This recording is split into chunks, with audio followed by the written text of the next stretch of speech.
So we'll see what is the DBSCAN clustering, one of the most widely used clustering technique, and an outlier detection technique also. So what is the DBSCAN full form? You can say is density based spatial clustering application with noise. So it is one of the most famous algorithm to detect outliers also. It not only detects the clusters or groups of items or associations, it will also detect points which are actually not belonging to a particular data set. That is the outlier points or the noise or error points also it can detect. So on the full form is density based spatial clustering application with noise. So one of the reason for going to some other clustering techniques rather than a clustering technique phenomena called as partition based clustering technique. What is partition based clustering? In the sense your k-means, k-medoids and those things and all will come in partition based clustering techniques. Say for example, I have this kind of points. Let me draw some points.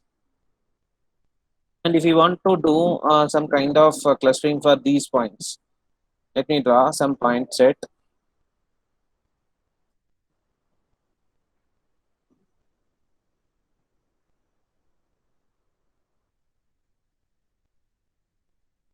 I have a wide variety of points here. A point with substantial structure is actually available. Structure in the sense it itself will form a particular variety, and those points where I cannot apply a k-means clustering or a k-medoids clustering is what I'm going to draw.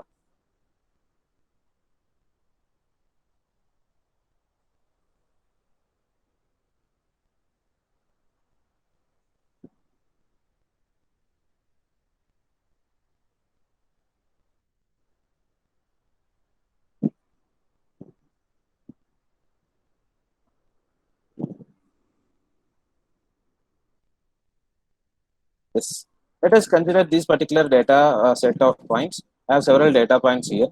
And we know that the k-means clustering or k-medoids clustering, those kind of clustering, that is a partition-based clustering techniques, can do the clustering only in some spherical shapes. They cannot go for any arbitrary shapes and all. They will do only in spherical shapes. If you see that if I want to apply a spherical shape for this, see it is not covering all the points actually. It is not covering all the points. If I was trying to increase this also, if you increase this to any points, you keep here. If you keep here, some points will not be there. If you want, you can keep any number of clusters like this. I take some more cluster points also like this. Say I take this clusters. I take some more clusters also. I take another. How many circles you draw? That is how many spheres you draw. It is not possible for you to cover all the data points when you use a k-means cluster. Here, see, you cannot draw. If you draw a circle here also, that circle may not cover the points which are actually adjacent to two different clusters. Actually, this particular point cannot be covered itself. You draw a circle over here, and this point can move up to this only. Yes. See here, some points over this 2 points. There are those border points, those things and all. It's actually not covered. Here, some points are not covered, and so on.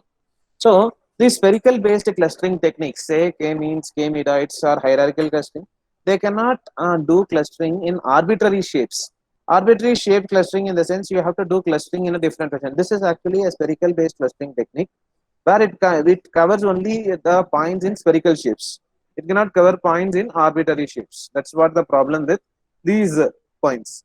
Right now, what will happen is if I want to do something different with respect to clustering these kind of data sets, then what I have to do is I need to identify points which are considered as outliers. So if it is considered as outliers, then what I have to do, or if I want to do clustering for these things, what I have to do, I should not go for circular shape. I should go for an arbitrary shape. Like that, I need to do some clustering techniques. I need to do clustering like this. I need to do clustering like this, and so on. So the first thing, the basic step about the DBSCAN clustering is they will not consider a spherical clustering way or spherical clustering technique. They will allow clustering to be performed in arbitrary shapes. That is what the main thing about the DBSCAN clustering. Second is these clustering techniques doesn't depend only on the distance metric. They also have some other hyperparameters which allow this particular clustering technique to detect points which do not have any characteristics with any of the clusters formed. Whereas in k-means or k-meterites, if you give 100 points also, it will form, it will include all the 100 points and form several different clusters. And the clusters, number of clusters is also specified by you. But in DBSCAN, it is not required to specify how many clusters you want. It is not required to specify. But you need to specify something called as minimum points. What is that minimum points is nothing but what is the minimum number of points that should be required to form a cluster. That is, I cannot form a cluster with, if it is, if say my minimum point is going to be 3, then I cannot form a cluster with 2 points. I cannot form a cluster with 1 point. That is what the case.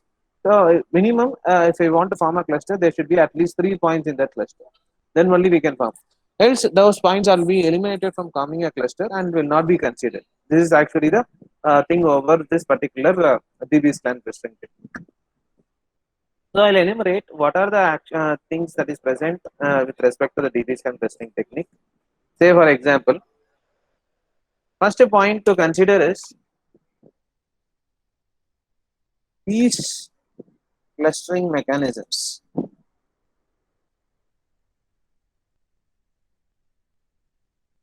do group data points in arbitrary shapes. Arbitrary shapes in the sense any shape I can do the clustering, not only in spherical shape. Whereas in K means K meter central, we do only in spherical shapes. Second, they are based on the density of data points. What is the density of data points is how close the points are there. Density of data points. For example, I can say okay, you can form a cluster only when it is having a density of 3, meaning that you should at least have 3 data points. If it is actually having less than that, then you should not form a clustering with those data points. Right. Next most important thing is these data points are actually highly good with respect to outliers. They are actually very good with respect to outliers as well as noise. These DBSCAN clustering mechanism is an efficient method to detect outliers and or noise. Outliers or noise, by noise I mean the error points, those points which do not have the characteristics to be placed in this particular data set. That is what I mean as outlier points or noise point and so on, or error point. And furthermore, these clustering techniques doesn't require the initial cluster center or initial data to be fixed. That is, these clusters do not require the initial cluster center or initial or the number of clusters to be specified a priori to the problem solved. A priori to the problem. This is unlike the k-means or k-mediates algorithm, unlike the k-means or k-mediates, where I need to specify the k value as well as the initial cluster centers. Right? These clusters are useful when the data is huge and uncertain also. Uncertainty, I mean that if the data is having a large amount of data, then I cannot understand the data completely. So if I want to understand the data first and then do clustering, then it may take more time for pre-processing itself. Rather, you can use a DBSCAN clustering. That itself will say you how many points are actually having some close characteristics, how many points is having some different characteristics, and so on. Right. So the sixth and final characteristic is the DBSCAN clustering has two parameters. Say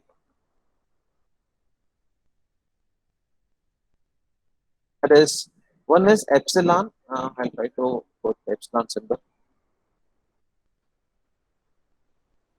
Epsilon, that is in bracket, that is epsilon, and min PTS.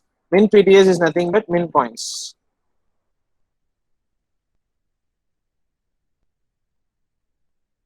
Right.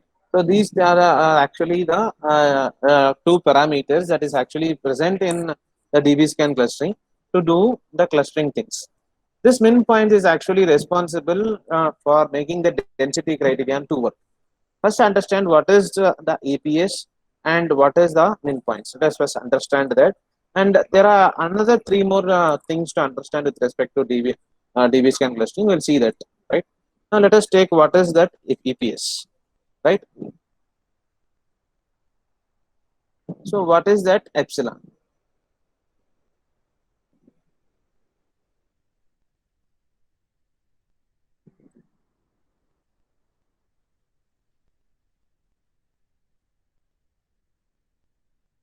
EPS or epsilon is actually is the radius around each point. It's a radius around each point. What is the radius in the sense? If I take this particular point, then how many points this particular point can cover? For example, if I take a point, say 1 comma 2, then this particular point 1 comma 2 can cover how much points? That actually is the radius. How much point it can cover? If the points are within that particular radius, then they can form a cluster. If they are outside that point, then they are not belonging to the cluster. That is actually the epsilon. We have to fix the epsilon. It is an hyperparameter. We only have to fix the best epsilon value around each point. If, for example, say epsilon is going to be 0.3, then if they are, then I say min points also. Then I totally I'll say what is the relationship between min points and epsilon. Min points is the minimum number of data points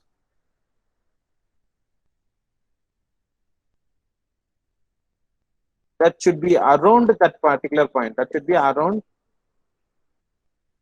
that particular point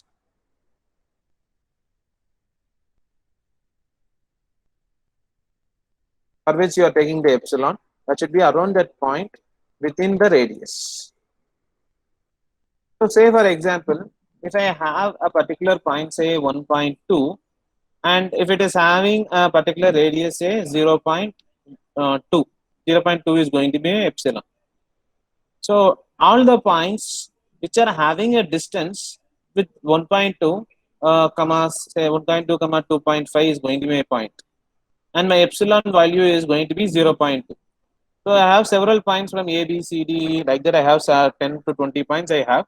So in those points set, which particular point is actually closer to 1.2, comma 2.5 I have to stick. What is that closer?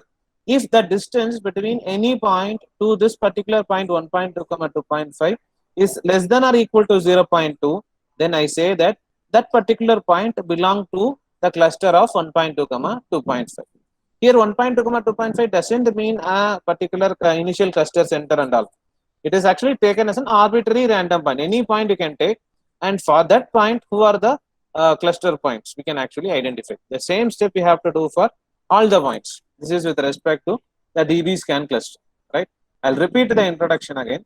So what is with respect to DBSCAN is these clustering mechanisms used to group in the data points in arbitrary shape. We don't want only spherical shape to happen. You can do it in arbitrary shapes also based on density by using the min points criterion. And it is one of the efficient technique I can say that to detect outliers or noise. And they do not require the initial cluster center or the number of clusters to be specified earlier itself before solving the problem. No, it is not required to specify that.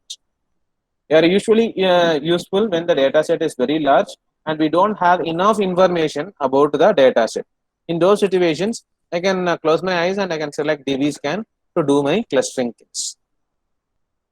And what are the parameters that are actually present with respect to the DBSCAN clustering is epsilon as well as min points. What is epsilon is nothing but the radius around each point, so that if any point is closer to another point with a distance less than or equal to epsilon, then I can say that that particular point belongs to the cluster of the selected point. So like that we have actually grouped the things. And in addition, we have three more parameters also that we will be seeing when we solve the numerical example. Right? Is the introduction clear for DBSCAN clustering? Shall we go for the problem? Is the introduction clear for DBSCAN clustering?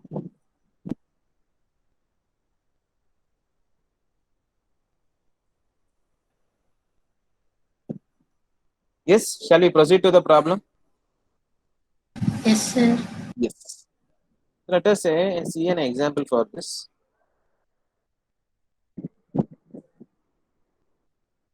Let us consider the data points. Consider the data points. Okay, 1 comma 2, 3 comma 4, 2.5 comma 4, 1.5 comma 2.5, 1.3 comma 1.5 comma 2.5, 3 comma 5, 2.8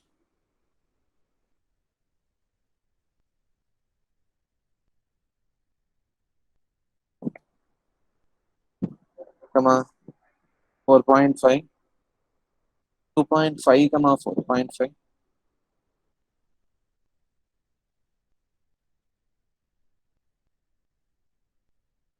1.2 comma 2.5, 1 comma 3,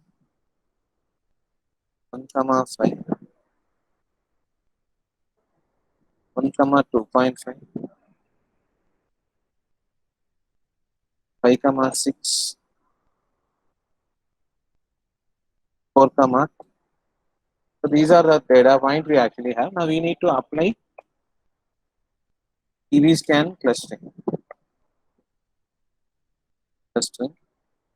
over the data points. We need to do the clustering. Let us see what will be the procedure. Right? Now we need to select a distance measure here also. We'll be selecting an Euclidean distance metric for this, and we'll be using that for the problem solving techniques. The first thing what we actually require is we need to develop a matrix like structure covering all these data points first, right? Let us first do that. I'll be selecting the matrix. We'll see 1, 2, 3, 4, 5, 6, 7, 8, 9, 10, 11, 12, 13 points we have, right? Yes, 13 points we have. So I'll select, we need some more. 1, 2, 3, 4, 5, 6, 7, 8, 9, 10.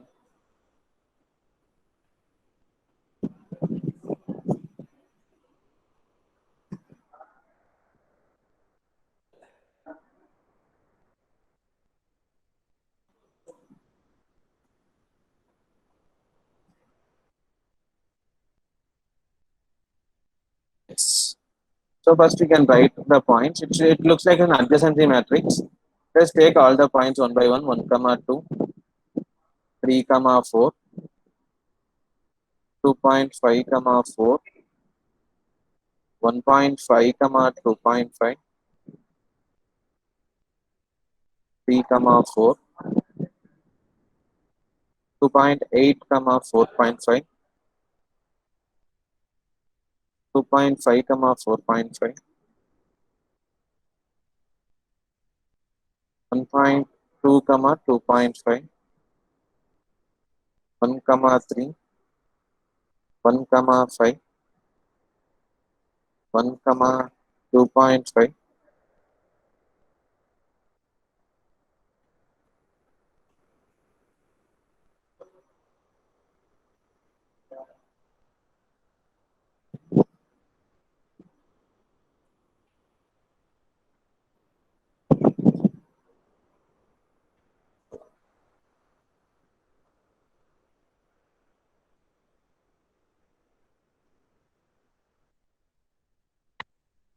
5 comma 6,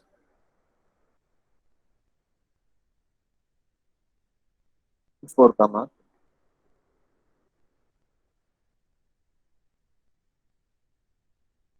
We have the points ready. And I'll enumerate the points in this way also. Just going to find the distance between the points. Initial step is very simple. Much work is not there. The thing is to use a calculator and apply some any distance metric, say Euclidean or Manhattan or the row distance metric or any distance metric you take and apply, and you actually find the distance between all the individual points. Is going to be the initial steps.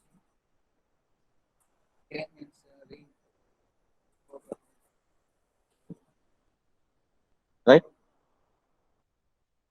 Next 2.8 comma 4.5.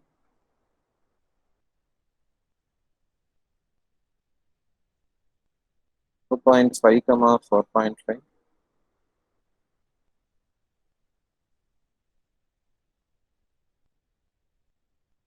1.2 comma 2.5. So I'll reduce the size of the domain.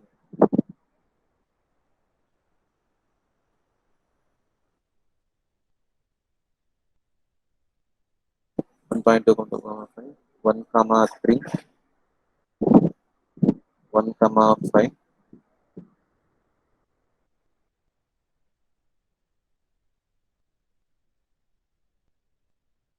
1 comma 2.5. 5 comma 6. Finally 4 comma 2.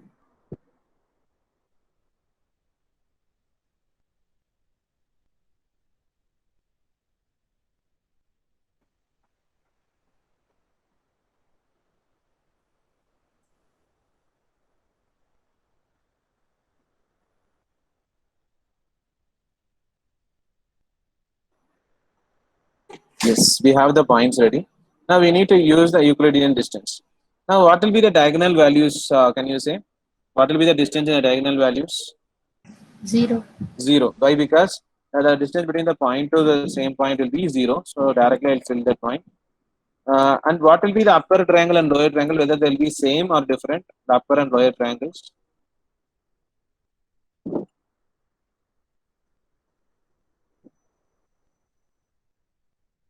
That is the values in this particular thing. That is distance between 3 comma 4 comma 3 comma 4 to 1 comma 2 will be some x. So 1 comma 2 to 3 comma 4 also will be the same x. So if you see fill the upper triangle, the lower triangle also will be the same, right?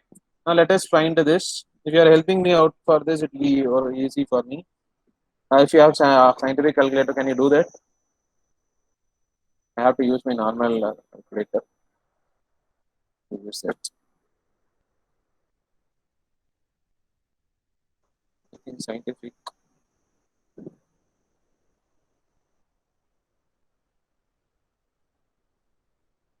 yeah, that calc method is actually.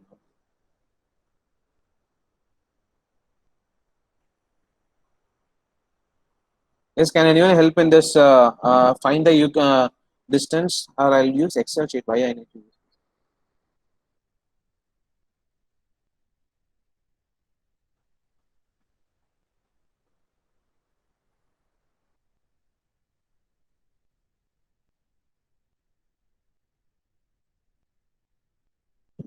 'Yes. Let me substitute the formulas in the Excel sheet, the Euclidean distance formula, and we'll do it so that we'll be finding it easy, right? So the formula is this. This is will be equal to square root of. What is the formula? 2. For that, this also should be in a separate way, right?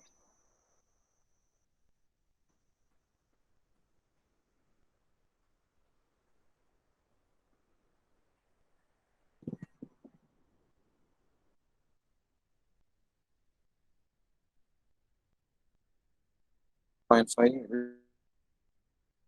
This is 4. This 1.5 and 2.5.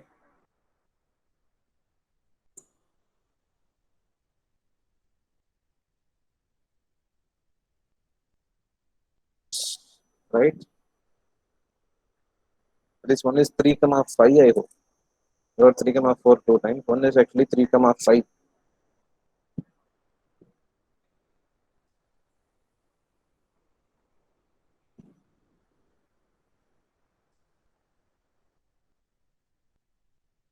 This is 3 comma 5. This is 2.8 comma 4.5. This is 2.5 comma 4.5. 1.2 comma 2.5. 1 to 3. 1 to 5. 1 to 2.5. 5 to 6. This is 4 to 3. Now let us use these formulas. And this is my x point, this is in y point. And what will be the formula over here? This is will be equal to SQRT of square root of x2 minus x1 the whole square, that is this x2 minus 1 the whole square plus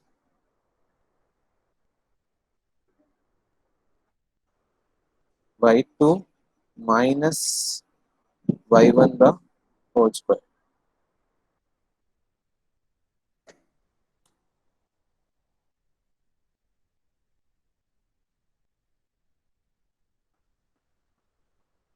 Is it correct? Let us check manually anyone. 3 minus 1, 2, 4 minus 2 to the 4, 4 minus 2 is again 2. 4, 8. Is it correct? 3, comma 4 to 1, comma 2, is it correct?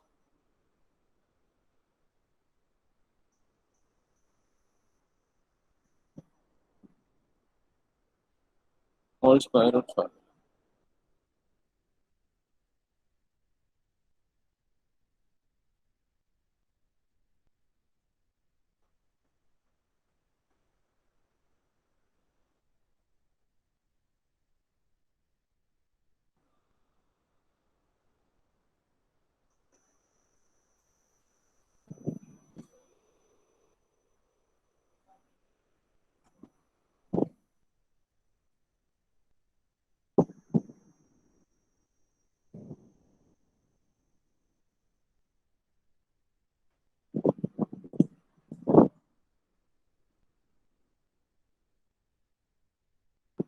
Yes.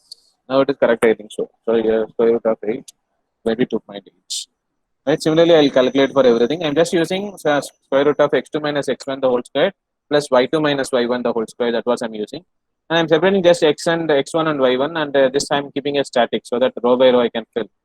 Right. So that's the thing I'm using. I'll take the next term. For this, it will be b comma 4,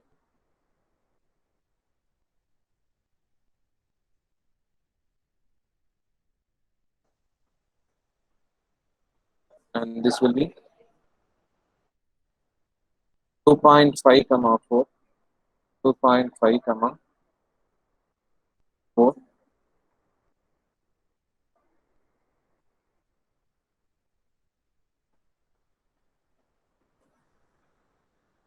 This is 1.5 comma 2.5. That is 1.5 comma 2.5. If you have a calculator, you can directly do it in calculator itself.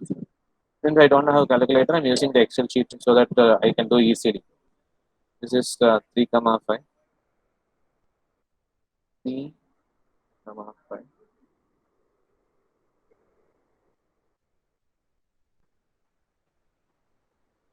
This is 2.8 comma 4.5.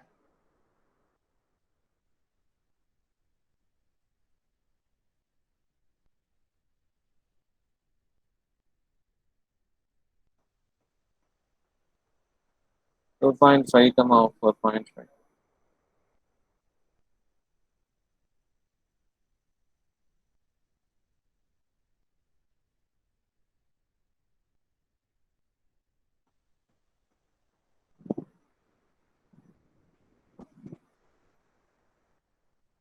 This is 1.2 comma 2.5.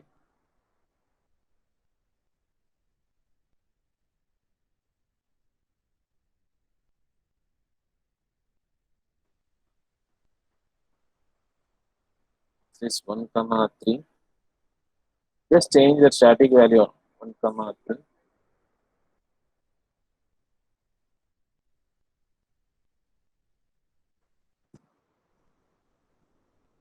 This is 1 comma 5.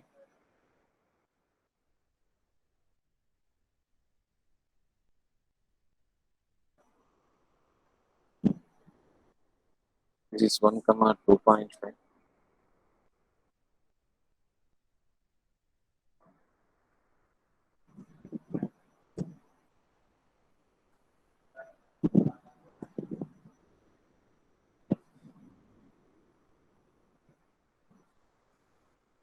This is 5 comma 6.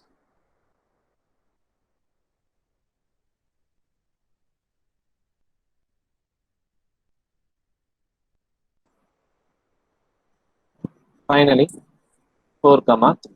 So now we have found the distance of all with the help of Excel. 4 to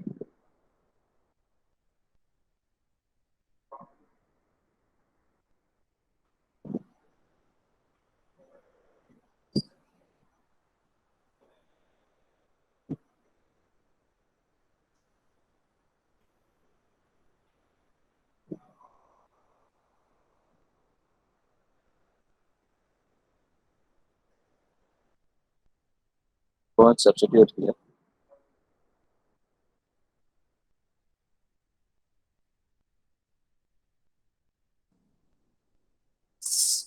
We got the value ready here.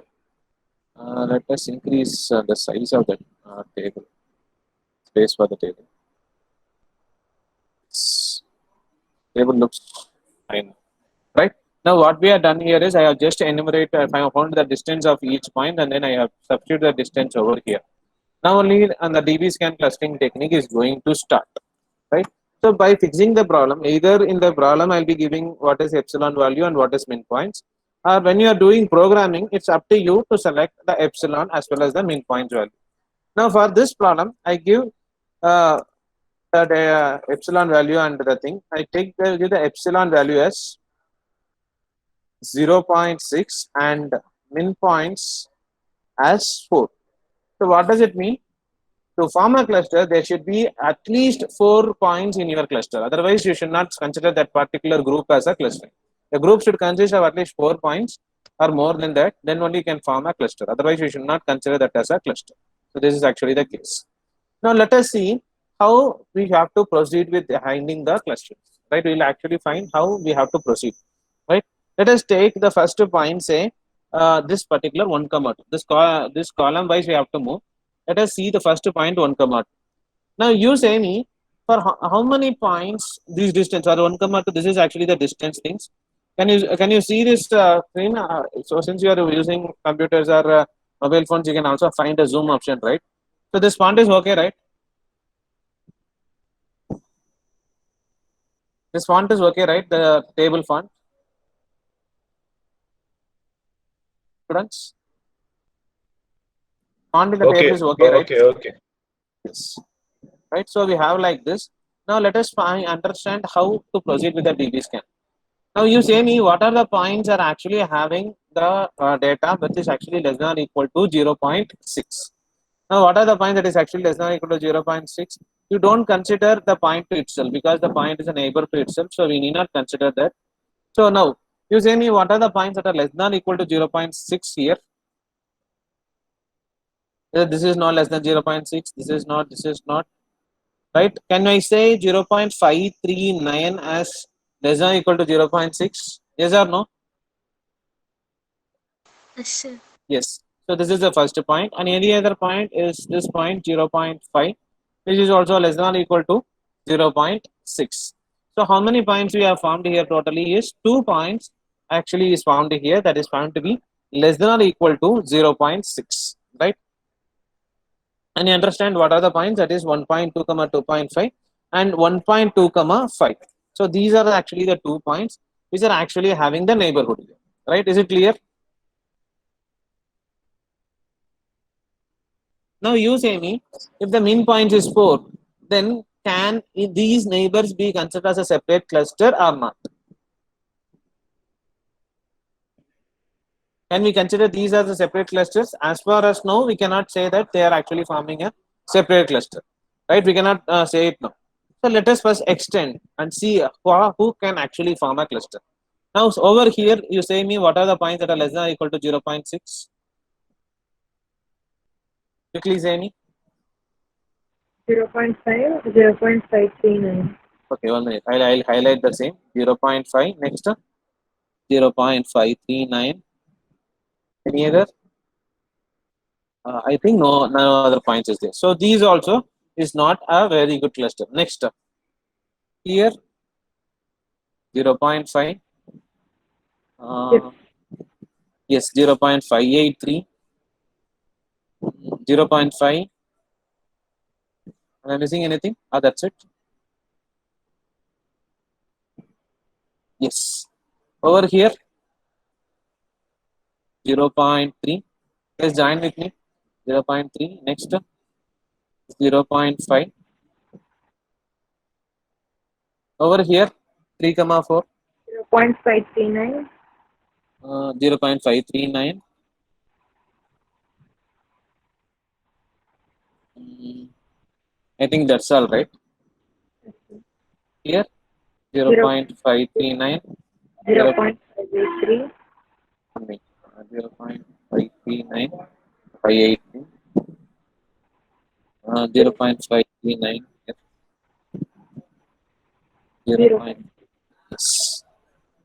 Now we have something to say here. Now we got something like with respect to min points. This is going to form a cluster.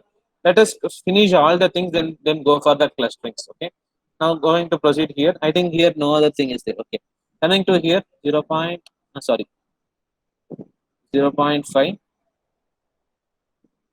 Next 0.3. That's it. Here 0.2, 0.539, 0.3. That's it, right? 0.539. Oh, 0.539. Here also some cluster is going to form. Next is 0.539. yes 0.53. 0.5. Yes, 2 points are. And here no is there. Nothing is there here. And here also first point.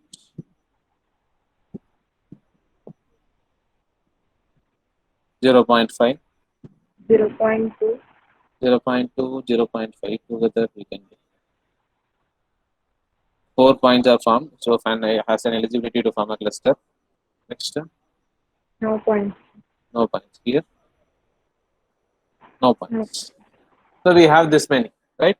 Let us first go how to categorize this into clusters. Point number one. How many of them are, how many these, every column is actually going to fight for an eligibility for forming a cluster. How many points can form a cluster here? This point not eligible, this column not eligible, not eligible. Why I'm saying not eligible? Because there should be at least 4 points closer to the particular point, which should be in the distance of 0.6. So which is actually eligible? 2.8 comma 4.5. Am I right or wrong? That's true. Yes, 2.8 comma 4 comma 4.5 can form a cluster with say 3 comma 4, 2.5 comma 4. Next 3 comma 5. This is actually 3 comma 5. This is also 3 comma 5. That we change in the Excel actually. Next up 2.5 comma 4.5. So this is going to be a first cluster. I can say this as cluster 1. Second cluster is going to be what? 1.2. 1 2.5. point 1.2, 1.5 comma 2.5, 1.2 comma 2.5, and 1 comma 2.5. Similarly over here again see I got 1 comma 2, 1.5 comma 2.5, 1.2 comma 2.5, and here 1 comma 3. If you see that now we formed a cluster, this is going to form a cluster, this is going to form a cluster, and this is going to form a cluster. Widely seeing there are 3 different groups, but we need to check the second thing as there any overlapping between the points or not. Whether any overlapping between these clusters and this cluster or this cluster. Overlapping in the sense any point in this particular cluster, say in this cluster, should not be in any of the other 2 clusters. If you see, none of the points will be present in this particular cluster. So I can say that cluster 1 contains 3 comma 4, 2.5 comma 4, 3 comma 5, and 2.5 comma 4.5. And this is going to be the second cluster, but in the second cluster initially itself I found that there is one overlapping. There are many overlapping, but the condition is if there is at least 1 point overlapping between the clusters, then it means that they two are actually a common cluster. So what I say, this fully is going to form a particular cluster. This fully is going to be one cluster, and these all going to be in a same cluster. These all are going to be in a some same cluster. These points, cluster 1, cluster, right?